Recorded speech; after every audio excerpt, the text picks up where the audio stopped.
Sierra Latos, Jane, Ryan, and Ryan.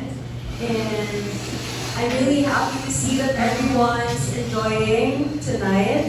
My name is Angelica Lopez. I'm representing Palawan, Binibining number 6 in Binibining, Pilipinas. Preparing for Binibining Pilipinas project. So I moved here in Manila way back 2022 to compete in Miss Universe Philippines. But I think the hardest thing that I did to pursue Binibining Pilipinas is I took a risk to pursue my career in pageantry. And I honestly grew up with my sister and my mother, who's a single mother. And it's really hard for me na maiwan yung sister ko doon all by herself without my guidance and support because our mother already passed away like 4 or 5 years ago.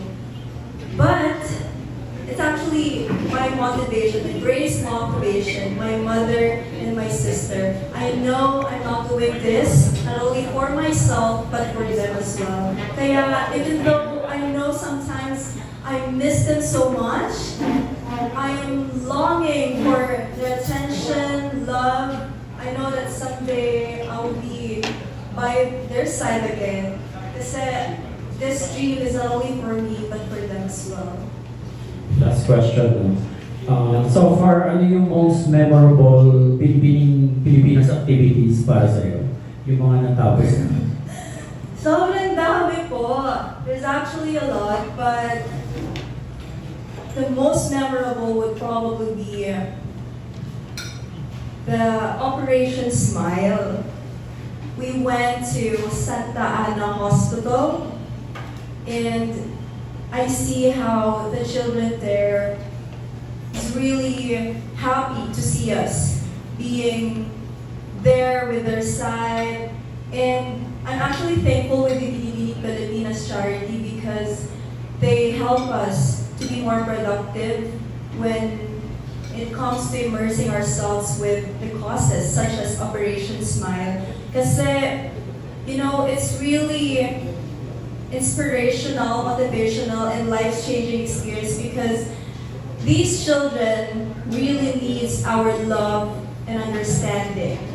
You know, when they see us, they see that there is still hope in their lives. Kasi for those who don't know, Operation Smile, it's an organization who help those children with cleft lip and palate.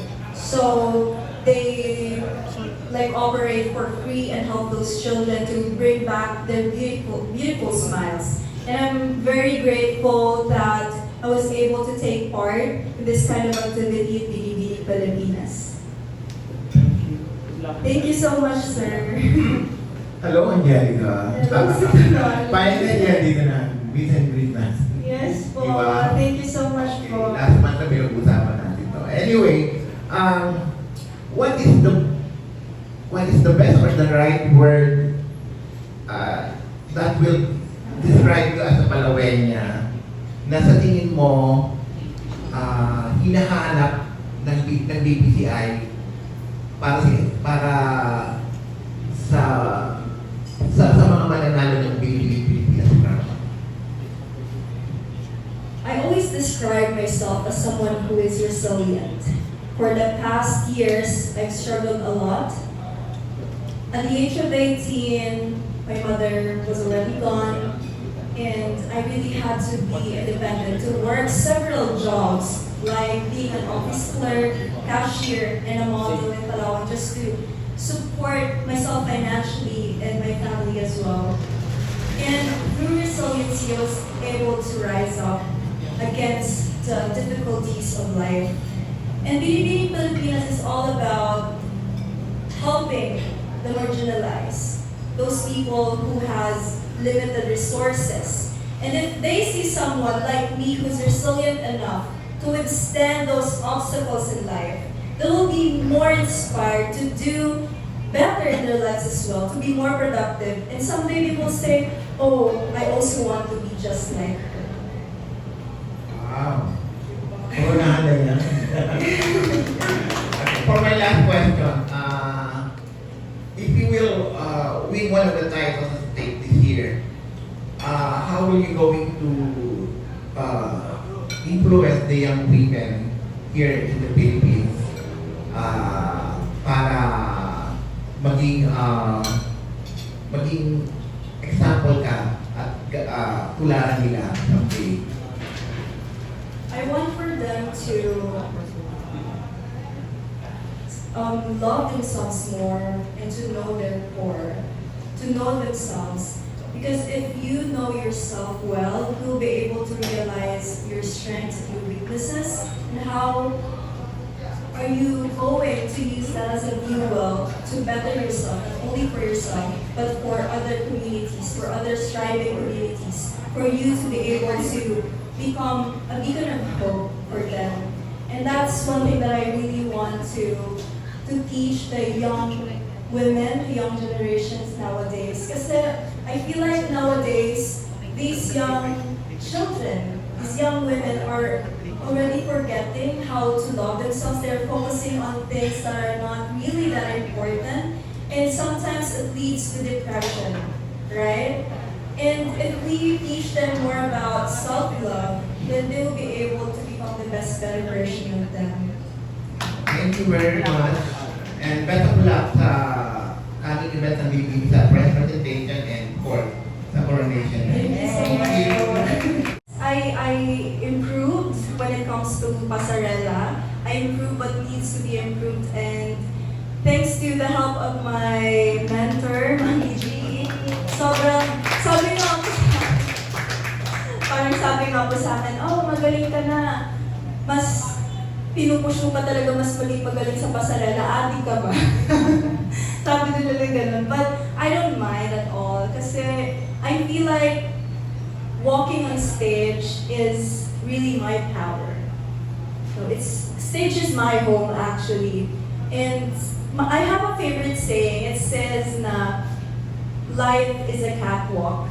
And I feel like that's one of my sayings in life then. Na I really want, pasarela to be one of my powers in pageantry. Kasi it's also one of the most important aspects when it comes to beauty pageant. Okay. Thank you po. Hi, Mars. Hello, Mars. Okay, yung question ko lang, kasi parang months from now is the coronation week now. And medyo crunch time na talaga yung remaining days. And then lalabas na tayo ng mga hot picks, hot lists. Ikaw ba, if ever na makita mo na nasa hot picks ka or wala, ano yung pakiramdam? Honestly, I don't mind at all. Kasi, to tell you guys, I grew up introvert, and before, hindi talaga ako masyado gumagamit ng cellphone and social media. So, parang wala akong ganung classic addiction when it comes to parang stalking, yung mga posts and such, yung nakikita natin sa social media.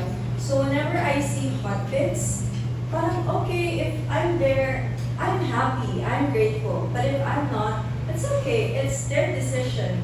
It's their choice, right? So I don't have a problem with it at all. I'm just happy. I'm focusing more on the competition in myself. Kasi yun naman talaga yung important ko. And also, saan yung mindset mo ngayon? Ano yung mindset mo ngayon na coming from a month na lang ngayon? Ano yung tumatakbo ngayon sa isip mo, yung mindset mo, papunta ng coronation? Marami honestly. Kasi when you're competing in a pageant, there's a lot of challenges along the way. Sobrang daming kung naiisip at this moment in time. But I try to really do my best to focus on the things that matters. And at this moment, for me, Binibining Pilipinas is what really matters to me. Kasi I really want to do my best shot, to be at my best always here in Binibining Pilipinas. So even though there's a lot of problems that I'm going through at this present moment, I really want to focus on one thing. That is to do my best, to be at my best, and to win the crown of being Pilipinas. Congratulations in advance. Thank you so much po. Christian. Hi, Angelica. Hello, Sir Krishna. Nice to see you again. Hello po. Relative to your target round, Yes. kasi there is a known pattern or trend or mold for Miss International, and at the same time, a mold for Miss Globe. If it were just you, what's your requirement to be a Miss International or a Miss Globe? My own requirement to be Miss International or Miss Globe. Well, it also, of course, depends on the organization itself, because both organization has their own advocacies and causes that they are really fighting for. And if I'm going to say it, based on the overall personality or well-being of the candidate, I would say that would be a woman with so much purpose, who has a vision and a mission in her life, and someone who is not just about the beauty, the brain, the personality, but of course the initiative to help the people in need. Kasi po ako, I've been participating in an organization ever since I was a kid. I am part of the Philippines organization in Palawan. It's actually an organization which focuses on helping the less fortunate children. And ever since I was a kid, it really has a special place in my heart kasi parang it opened me to different perspectives and wonders of life na I really need to do this because hindi lang ako yung tao sa mundo. There's also a lot of people who needs me, especially the young children of today's generation. So if I would probably make a woman who is going to be a Miss International and Miss Globe, that would be someone who is just beyond beauty, brain, and personality, but also someone who has an advocacy, like a real advocacy. Thank you po. Angelica. Hello. First time green yung favorite color. So my question, kanina yung question nga ni friends about hot takes. So ano yung tanong ko? Do you read comments on that? Sometimes. And kapag nakakabasa ka ng hindi magandang comment, how do you handle them? I just ignore it po, honestly. Hindi ko talaga siya tinitake, like, kasi it's only consuming my productivity. You know, when you're in a beauty pageant, you should not read comments. And also, you should also filter out what comments that you should be accepting, because some comments are constructive criticism, di ba? Like, you can take it for your own growth, for your own positive impact that you can give to yourself. But then, yung comments na hindi naman talaga maganda, as much as possible, I want to ignore it. I want to, like, itabi na lang po. Kasi I know that it won't help me with my journey in Binibining, Pilipinas. Thank you. Thank you so much.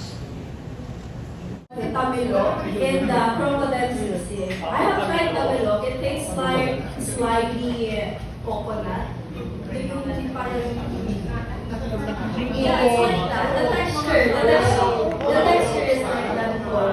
Yeah. So, iba, you're afraid to try tamilok because it's a wood form. You can only get these type of food sa mga bakawan, mangrove trees. Kasi Palawan is very rich in mangrove trees kasi marami siya sa. Yes! Soak it sa vinegar with sili.